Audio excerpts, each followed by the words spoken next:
இப்போ இன்னைக்கு பார்த்தீங்கன்னா முதலமைச்சர் வந்து அமைச்சர்களுக்கெல்லாம் அறிவுரை கொடுத்துருக்காரு. எப்படியாவது ஜெயிக்கணும் அப்படின்னு அடிப்படையில் இன்னைக்கு இருக்காங்க. ஆனால் மிகப்பெரிய அளவுக்கு மக்கள் ஒரு எதிர்ப்பாலேயே இந்த ஆட்சி சந்திச்சிருக்குது என்பதை தெரிவிச்சுக்கிறேன். நான் சொல்கிறேன், இந்த ரீதியாக ஏதாச்சும் கேள்வி கேட்குறேன்னா கேளுங்க. இது வேறு எதுவும் சும்மா கட்சி ரீதியாக கட்சியை போய்கிட்டு அது இதுன்னு எல்லாம் பேசக்கூடாது. இதை இந்த விலைவாசி ஏற்றம் இதை பற்றி ஏன்னா இன்னைக்கு விலைவாசி ஏற்றம் அரசாங்கத்துடைய குறைபாடுகள் இதை பற்றி தான் நம்ம இது பண்ணியிருக்கோம். அரசியலில் இதில் எல்லா விளையாட்டும் பார்க்கலாம். இப்போ அவங்க விளையாட்டுறன் இல்லை, நம்மளே அடித்து கொடுக்குறது. நம்ம என்ன விளையாட்டு நாங்களே அடித்தா வச்சுருக்கேன். நீங்கள் கேட்குறதே தவறான இல்லை.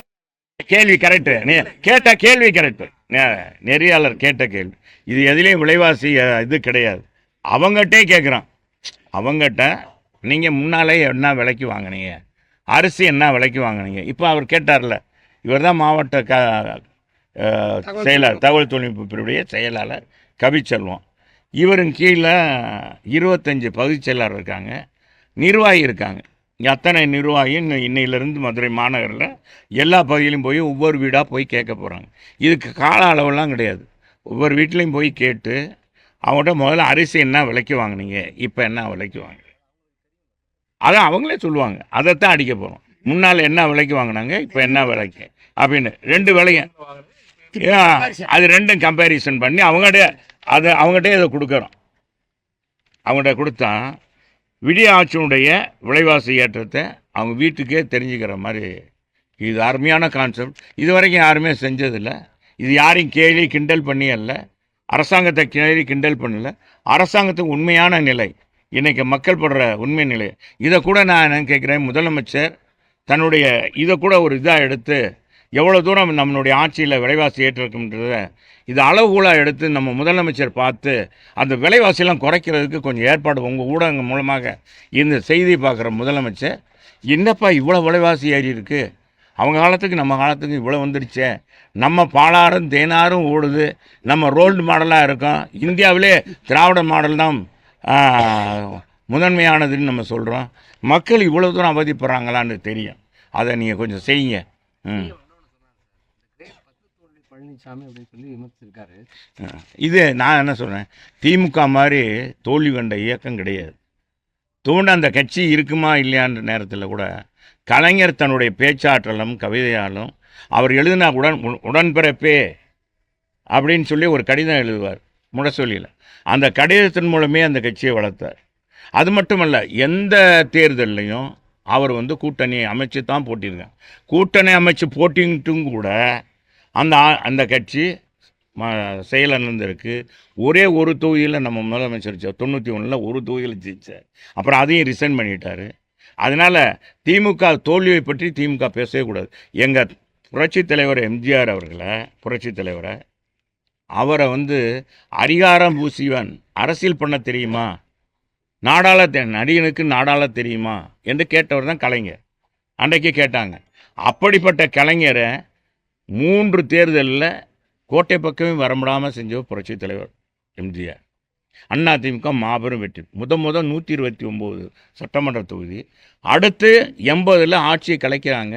2 நாடாளுமன்ற தொகுதியில் தான் நாங்கள் ஜெயிக்க முடிஞ்சது. 38 தொகுதியில் திமுக வெற்றி, திமுக காங்கிரஸ் கூட்டணி வெற்றி பெற்றது. அதை வச்சுட்டு கலைக்க சொன்னார். அன்னை இந்திரா காந்தி கலைச்சாங்க. எங்கள் தலைவர் வேறு எங்கேயும் கேட்கல, 234 தொகுதிக்கு போனார். நான் என்ன தவறு செய்தேன், என் ஆட்சியை ஏன் கலைத்தார் அப்படின்னு சொல்லி கேட்டார். 177 தொகுதியில் அதிமுக வெற்றி பெற்றது. நீங்கள் இன்றைக்கி சொல்கிறீங்களா பெரிய கட்சியெல்லாம் உங்கள் கட்சியில் உங்கள் கூட்டணியில் சேரும். அன்னைக்கு அப்படி தான் காக்கா தேக்கா குமரி ஆனந்த் நம்ம நெடுமாறன் அப்படி ஒரு கட்சி தொடங்கியிருந்தார். அப்புறம் சின்ன சின்ன கட்சியெல்லாம் சேர்ந்தாங்க. அவங்கள வச்சுட்டு தான் எங்கள் புரட்சித் தலைவர் மக்களை செஞ்சது. அதுதான். ஆக திமுக வந்து தோல்வியை பற்றி பேசுவது அர்த்தமற்றது என்பதை நான் தெரிவிக்கிறேன். தாங்கள் வந்து தன்னுடைய கையை பிறங்கையும் பார்க்கணும், முன்கையை மட்டும் பார்த்துட்டு இன்றைக்கி வெற்றியை மட்டும் பார்க்கக்கூடாது. இதை எல்லாருக்குமே நான் என்ன சொல்கிறேன், இல்லை மோடிஜின்னு அவர் ஒரு எதிர்கட்சி தலைவரை தண்டை சரக்கு இல்லை தம்பி, சரக்கு இல்லைன்னா என்ன செய்வாங்க, இந்த சண்டை தான் போடுவாங்க. நான் என்ன சொல்கிறேன், இந்த விலைவாசி ஏற்றத்தை பற்றி சொல்கிறேன். நம்ம முதலமைச்சரோ அமைச்சர்கள் இத்தனை பேர் இருக்காங்க, அவங்ககிட்ட சொல்லுங்கள், எங்கள் இதில் விலைவாசி குறைஞ்சிருக்கு, நாங்கள் மாணவர்களுக்கெல்லாம் மடிக்கணினி கொடுக்குறோம், எல்லாருக்கும் மருத்துவ வசதி செஞ்சு கொடுக்குறோன்னு சொல்லுங்கள். யாராச்சும் ஒரு அமைச்சர் சொல்ல முடியுமா? விலைவாசி குறைஞ்சிருக்குன்னு சொல்ல முடியுமா? எந்த அமைச்சரும் மதுரைக்கு நான் சொல்கிறேன், 10,000 கோடிக்கு எங்கள் இதில் 10 ஆண்டுகள் நான் அமைச்சராக இருந்தேன், 10,000 கோடிக்கு மேலே பணிகள் நடந்திருக்கு. ஒரு பணி சொல்லுங்கள், குறிப்பிட்டு சொல்கிற அளவுக்கு இந்த ஆட்சியில் நிறைவேற்றிருக்காங்களா? நீங்களே சொல்லுங்கள், மதுரைக்கு என்ன செஞ்சுருக்காங்க? இப்போ 2 பாலத்தை சொல்லுவாங்க. இந்த 2 பாலமே எங்கள் காலத்திலே போடப்பட்டு எல்லாமே வரைபடம் எல்லாம் நிதி எல்லாம் ஒதுக்கி எல்லாம் காலி பண்ணி அதை எல்லாமே எல்லாம் வச்சுருந்தோம். இவங்க அது போட்டாங்க, அவ்வளோதான், வேற ஒன்றும் இல்லை. அதுவும் நாங்கள் கொண்டு வந்தது தான். புதுசாக மதுரைக்கு எதுவுமே, நம்ம மதுரை 2 அமைச்சரை சொல்கிறேன், மற்ற அமைச்சர்களும் அவங்கவுங்க தொகுதி அந்தந்த மாவட்டம் தான் எனக்கு தெரியும். எந்த மாவட்டத்துலையும் இன்றைக்கி மக்கள் மிகப்பெரிய கொந்தளிப்பில் இருக்காங்க. சார், நமக்கு சொன்னீங்கல்ல, கலைஞர் வந்து எம்ஜிஆர் பார்த்து கேட்டால் நடிகர் நாடாள முடியுமா அப்படின்னு. இப்போ அந்த வார்த்தையை தான் நீங்கள் விஜயை பார்த்து கேட்டுருக்கீங்க. நாங்கள் கேட்கலைங்க, அவங்க எங்களை பற்றி தாக்குனாங்க. நான் என்ன சொல்கிறேன், யார் வேணாலும் வரலாம் பொது வாழ்க்கையில். நடிகராக இருந்தால், நாங்கள் என்ன சொல்கிறோம், நடிகராக இருந்தால், மக்கள் செல்வாக்கு பெற்றவர் யாராக இருந்தாலும் வர முடியும். ஆனால் எங்கள் தலைவர் வந்து அந்த இயக்கத்துக்கு ஏன் கலைஞரை அவர் ஜெயிக்கிறதுக்கு காரணமாக இருந்து எங்கள் தலைவர் போய் 53 வேலை பார்த்தவர். அதுக்கு அவர் துணைவியார் வந்து சாகப்புழைக்க கிடக்கிறாங்க, அது இறந்துட்டாங்க. அந்த நேரத்தில் கூட 10 மாதம் அந்த அவர் பணியாற்றிட்டு இருக்கும்போது அந்த மேடையில் பேசும்போது அவங்க முதல் மனைவி இறந்துடுறாங்க. செய்தியை கூட கேட்டு அவர் வந்து அதோடு இறங்கி போகலை. அன்னைக்கு இருந்த ப்ரோக்ராம்லாம் முடிச்சுட்டு தான் போய் சென்னைக்கு போனார். அப்படிப்பட்ட தலைவர், அவரை போய் அப்படி பேசுனாங்க. இவர் எங்கே, நான் என்ன சொல்கிறேன், சகோதரர் விஜய் வந்து நாங்களாக திட்டலை, நாங்கள் அவரை சொன்னோம். அவர் எங்களை திட்டும்போது நாங்கள் திட்டாமல் இருக்க முடியுமா? அவர் அறையிலே உட்காந்துட்டு அரசியல் பண்ணால் எப்படி முடியும்? எங்கள் தலைவர் பொது வாழ்க்கைக்கு வந்தார், எல்லா இடங்களுக்கும் போனார், வச்சார். அவர் போனாரா? அவர் போகிறாரா? வராரா?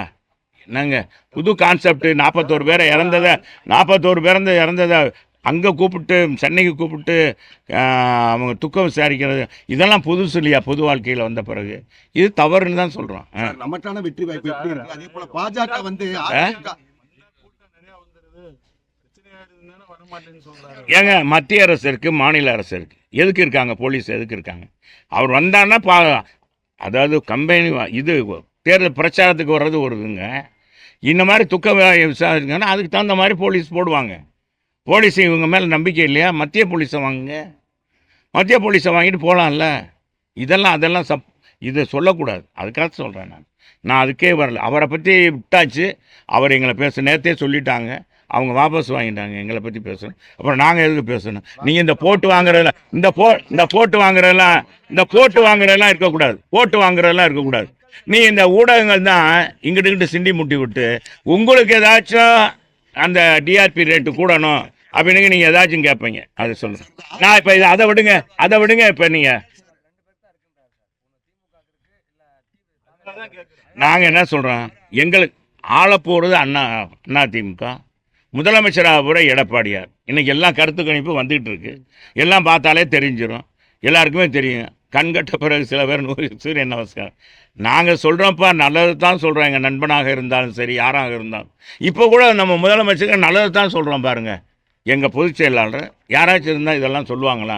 பில்லை போட்டு காமிச்சு அந்த வீட்டில் இவ்வளோலாம் விலைவாசி ஏறி இருக்குது, முதலமைச்சரே கவனிங்க அப்படின்னு ஒரு எதிர்க்கட்சி தலைவர் சொல்கிற அளவுக்கு எவ்வளோ மனப்பான்மை படைத்தவர், எங்கள் நல்ல உயர்ந்த மனப்பான்மை படைத்தவர் எங்கள் எதிர்க்கட்சி தலைவர்.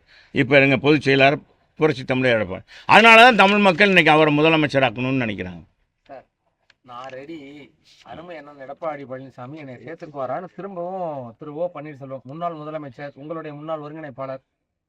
சரி, இது வந்து இது என்னன்னா ஊடுசால் ஓட்டுறாரு. நான் என்ன சொல்கிறேன், நான் இதை பற்றி கேட்குறேன். அவர் கேட்குறது யார்கிட்ட கேட்கணும்?